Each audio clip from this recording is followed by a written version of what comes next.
कंगना रनौत और दिलजीत दोसांझ के बीच जो ट्विटर वॉर कल शुरू हुआ था वो रुकने का नाम ही नहीं ले रहा है। In fact it has intensified even more with more and more Bollywood celebrities joining into the protest. पर ये वॉर क्यों हो रहा है उसके साथ ही जानना ये भी जरूरी है कि ये फार्मर्स क्यों प्रोटेस्ट कर रहे हैं। ये वीडियो एसेंशियली उस पर है, लेकिन उसके पहले मैं आपको ये बताना चाहता हूँ why Kangana Ranaut posted what she posted and why was Diljit Dosanjh so angry with her.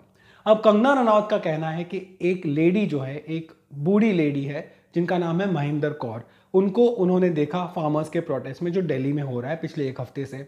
और कंगना का ये कहना है नवंबर 27 को उन्होंने ट्वीट, एक आया था ट्वीट, उसी को उन्होंने फॉरवर्ड करके कहा था कि ये जो लेडी है महिंदर कौर, ये वही लेडी है जो बिल्किस दादी के नाम से जानी जाती है और जो कश्मीर का जो 370 आर्टिकल वाला जो मुद्दा था उसके लिए प्रोटेस्ट कर रही थी अपनी सिटीजनशिप के लिए। और वो 100 रुपीज़ में अब यहाँ पे फार्मर्स प्रोटेस्ट में भी आ गई है। और उनका कहना है कि ये वही लेडी है जिसको टाइम्स मैगजीन ने अपने कवर पर फीचर किया था। अब कंगना का कहना है कि ये जो एमएसपी की बात कर रही है वो तो ऑलरेडी दिया हुआ है, मिनिमम सपोर्ट प्राइस, तो फिर ये किसके कहने पर प्रोटेस्ट करने आ गई है on behalf of the farmers. लेकिन कंगना का ये जो ट्वीट है जो बाद में उन्होंने डिलीट भी कर दिया था, ये झूठ साबित हुआ। एक ऑल्ट न्यूज़ करके फैक्ट चेकिंग एजेंसी है जिन्होंने ये क्लियरली प्रूव किया कि ये दोनों अलग लेडीज हैं, बिल्किस दादी अलग है और ये महिंदर कौर अलग है। इनफैक्ट बीबीसी की एक स्टोरी भी है, वीडियो स्टोरी है, जिसमें मनिंदर कौर जो है वो सीधे बात कर रही है कैमरा से और रिपोर्टर के साथ बात कर रही है। और वही पूरी स्टोरी जो है वो दिलजीत ने ट्वीट करते हुए कंगना को रिप्लाई किया है और दोनों के बीच बहुत बहस हुई। दिलजीत दोसांझ ने उस वीडियो को टैग करते हुए कंगना को बताया कि कैसे वो गलत है और साथ ही दोनों के बीच ऑफ कोर्स बहुत बहस शुरू होगी। उसके बाद कंगना ने दिलजीत दोसांझ को करण जौहर का पालतू कहा, तो वहीं दिलजीत दोसांझ ने कंगना को बददिमाग, बदतमीज और अंधी भी कह दिया। बट इन दोनों का ट्विटर वॉर एक तरफ जहां पर वो अपने घर पे आराम से बैठे हुए कीबोर्ड वॉरियर्स बने हुए हैं, वहीं दूसरी ओर फार्मर्स की प्लाइट कुछ और है and they are the ones who are actually out in the open, down on the streets, risking their lives and their livelihood and asking for something that they've been asking for many years. अब ये पूरा मामला क्या है?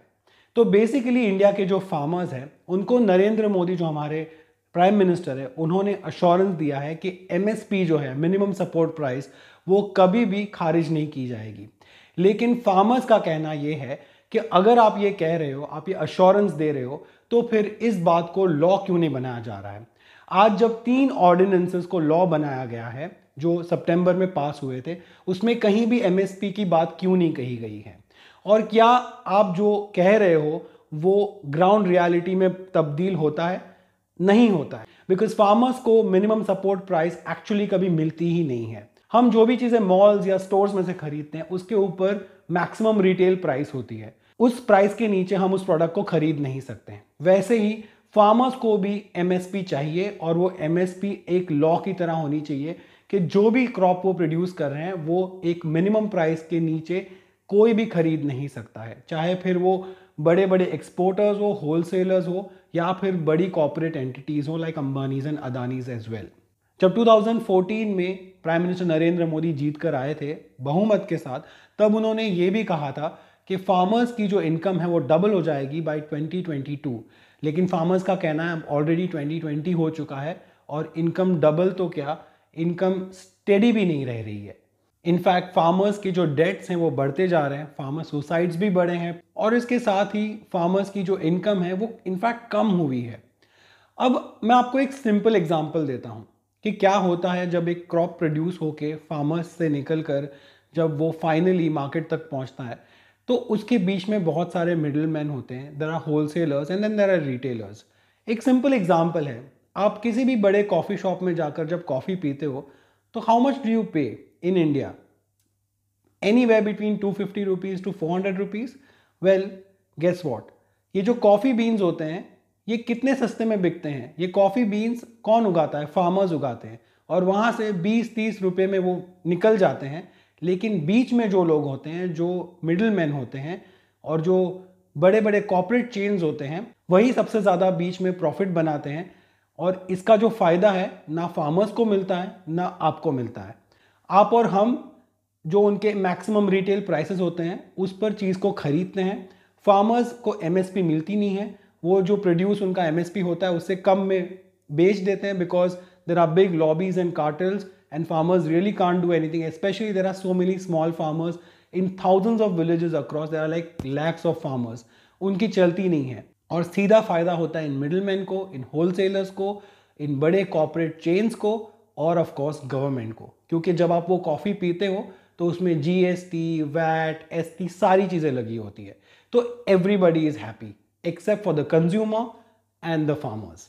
मैं आपको कुछ agricultural products के पिछले 3 महीनों के प्राइसेस दिखाता हूं, जो एज पर दी MSP जो गवर्नमेंट ने बोला है, मिनिमम सपोर्ट प्राइस कितनी होनी चाहिए और एक्चुअली में कितना मार्केट प्राइस उनको मिला है. तो आप ये देखिए, MSP फॉर मूंग फॉर 2020 और 2021 इज सपोज टू बी ₹7,196 पर क्विंटल, लेकिन मार्केट प्राइस क्या है MP में 4,000 to 4,500 rupees per quintal, almost 3,000 less. MSP for soybean is supposed to be 3,880 per quintal, but market price in Hoshangabad is ₹3,000. Cotton, उसकी MSP होनी चाहिए almost 8,000 rupees, 8,000 रुपये per quintal, लेकिन the market price that they get, the farmers in Punjab, is around 5,825 or sometimes even less, around 4,600 rupees. तो आप समझ सकते हो there is such a big gap. And there is nothing in the law to protect the farmers from not getting what they deserve. ये तो हुई पंजाब और north की बात, लेकिन आप ईस्टर्न इंडिया की बात कीजिए. वहाँ पर कॉलीफ्लावर यानी कि गोभी की जो प्राइस है वो पिछले 40 सालों से चेंज ही नहीं हुई है. हालांकि जो इनपुट प्राइसेस है वो लगातार ऊपर गई है. इवन आज भी वहाँ पर 100 कॉलीफ्लावर्स के लिए 20 से 30 रुपये मिलते हैं उनको, और इसकी कीमत मार्केट में क्या होती है, ऑलमोस्ट 40 से 50 रुपये पर cauliflower. So you can imagine the kind of gap between what the farmers are getting and what the final seller is getting.